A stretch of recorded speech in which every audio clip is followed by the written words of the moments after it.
been joined at the studios by Richard Gaunt, who's come down to see us today for a couple of things. The first thing we got him to do was the challenge wall. If you haven't checked out that video, I strongly recommend you do. It was on our live stream, so we'll leave a link in the description for that, and you can see what time you managed to get on the challenge wall there, Richard.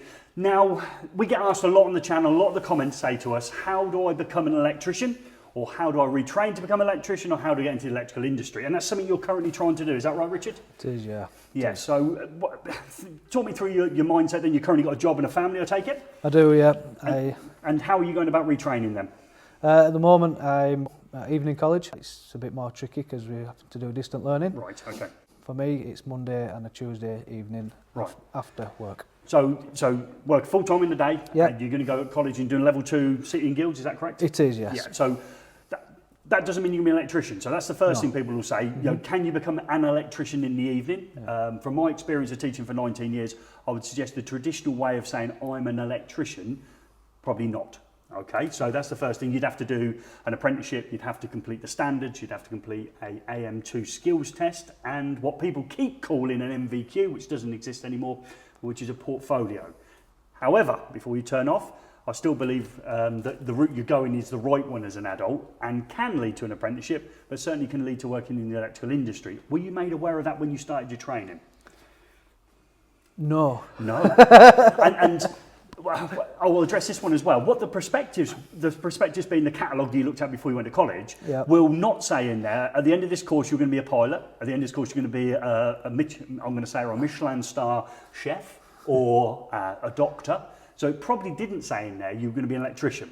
And people don't read that. Now they go in and speak to the lecturer, and often the lecturers will say, oh, you're coming to be an electrician. Yeah. And that's probably what you heard. Yeah. It is, yeah. You're doing the underpinning knowledge, level 2, followed by, I think you're going on to do level 3 afterwards, yeah.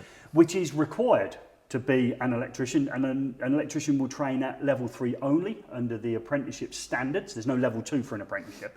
So it's not wrong from the college's point of view, because if every college in the country told you you're going to be an electrician, a doctor, a surgeon, a pilot, they'd be sued all over the place, wouldn't they? Because people would be saying, well, hang on, the prospectus said at the end of this course I'd be a doctor. Yeah, okay, as you do your 3-week first aid course, yeah, that sort of thing. So just to clear that up, so you might be thinking now when you're watching this video, poor old Richard wasn't aware of that, and now Gary's going to break the news to him he's not going to be an electrician. But you can transfer those skills certainly into being in the electrical industry, I would suggest. Now, there's nothing stopping you calling yourself an electrician today, or doctor, or anything, a pilot. You can call yourself anything you want. But it's making sure that you're aware of where that level 3 can get you to. Okay, so level 2 is great, but the level 3 should open some more doors for you. Yep. So you're another year and a half away from doing your level 3. Yep. What are you doing to prepare yourself when obviously the college stops then? So what's your thinking behind getting skills away from college? Well, at the moment I just need to, or I'd like to be able to get on board with an employer and pick up the skills to obviously the skills needed to become a fully fledged qualified electrician. Yeah. Now, and I've seen it. So the early statement where I said going to college at night won't make you what you can call yourself an electrician. You can become one still. I've seen adults take on the apprenticeship route after getting a level 2 and a level 3, one or the other, in order to move forward.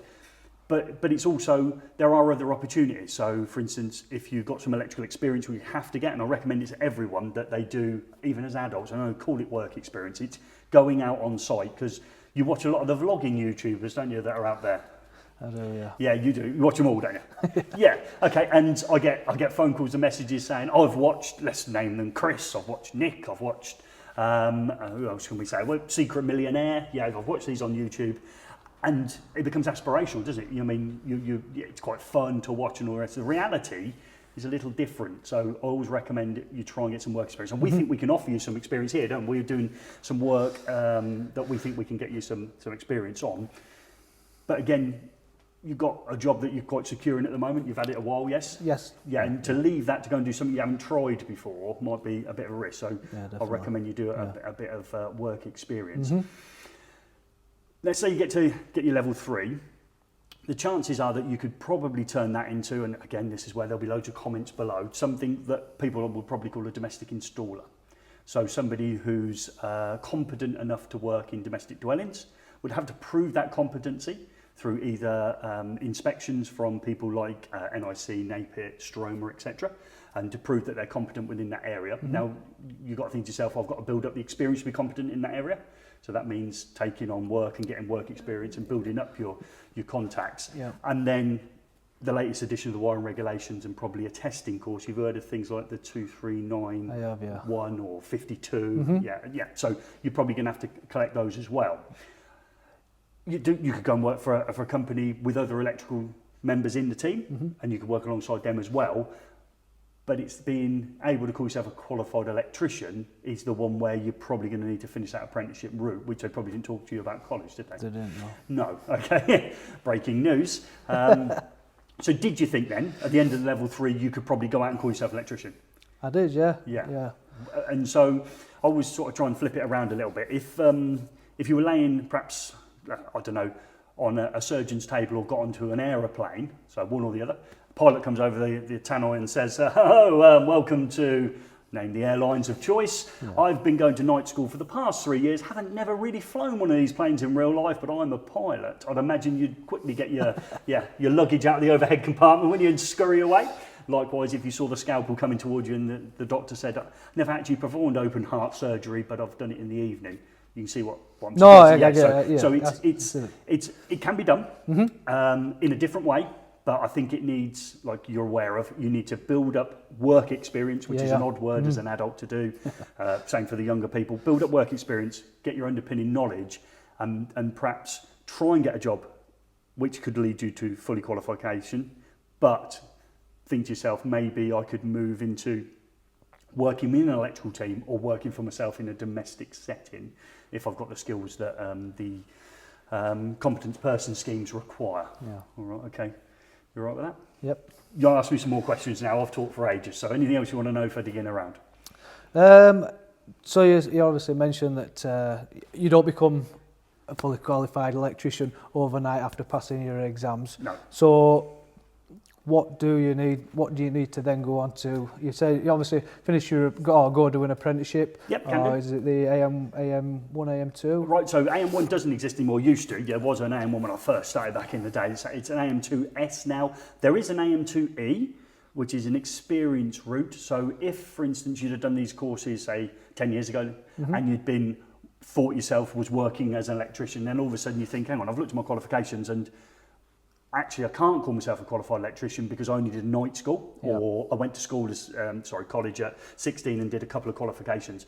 You can actually take the experience you've gained, you can do some additional qualifications, and then you can eventually, you have to do a portfolio, which is what everybody will call an MVQ. Okay, it doesn't really exist anymore. It does slightly, but not in the forms that we used to remember it as.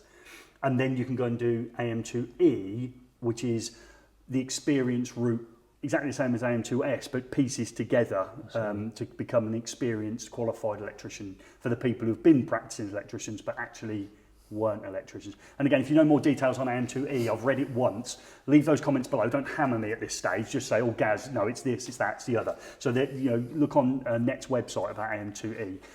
Now you can get an apprenticeship tomorrow. So if a company took you on, you could go back to college one day a week and do your apprenticeship. Okay, the likelihood is that they'd like to take you on probably because you're older and a little bit more experienced and life worthy. So you're not likely to, perhaps in my younger days I might have drank a few too many drinks on a Thursday evening of the wrong variety. Fridays were a struggle for me as a younger person. I'd imagine as an adult I'd be a little bit better. Gordon's nodding over there, he isn't. Okay, don't see him on a Friday morning. So you can do that route, but I've been teaching previous to this for 19 years. I probably saw less than 10 people as adults get a fully qualified apprenticeship.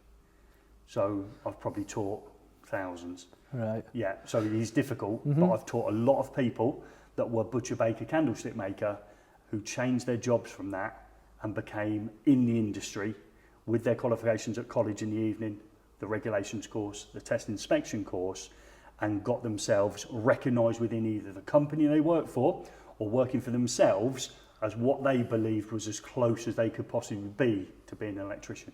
And it's a hot topic in our industry about the things you need to be an electrician. Okay, so it's worth bearing in mind. It might be one of them conversations for your classmates as well, isn't it? Gaz has dropped a bombshell on us all.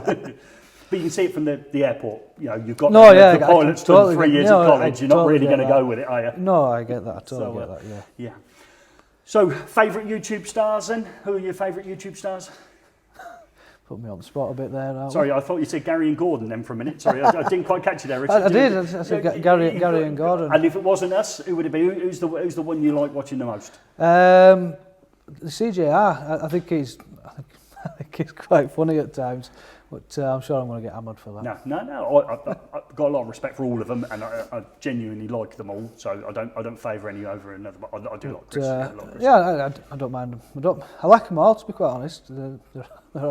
They're all right. Like I said, the only reason I like to watch them is to see what obstacles that people can face and how they get around them. Yeah.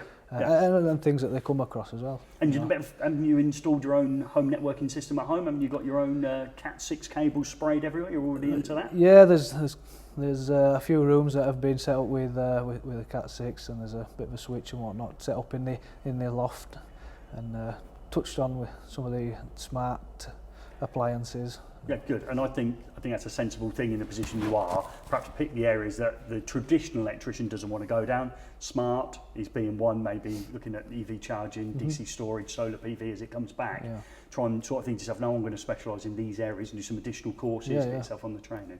It's really good.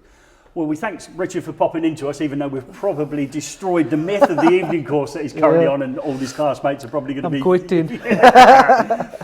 But it's a topic we're going to keep coming back to on eFIXX. Me and Gordon did a video that's hidden away that hopefully Gordon will leave in the description for this one about retraining to become an electrician, and we're always interested in your thoughts and opinions on it, okay? So I know it's one of them where people believe they've been missold a course maybe, but if they looked at the prospectus, it would be different.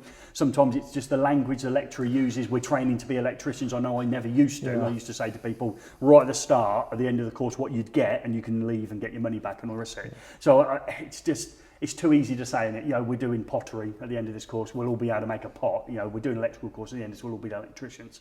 So just bear that in mind. But leave those comments below. I can't guarantee I'll get back to every single one of them, but if you're an expert, got great experience, or can follow it through with other people's comments, please answer them for us, help them, build a community here of one that we're trying to help everybody in those comments. And me and Gordon and Joe will try and get back to as many as we can. Thanks a lot, Richard. No problem.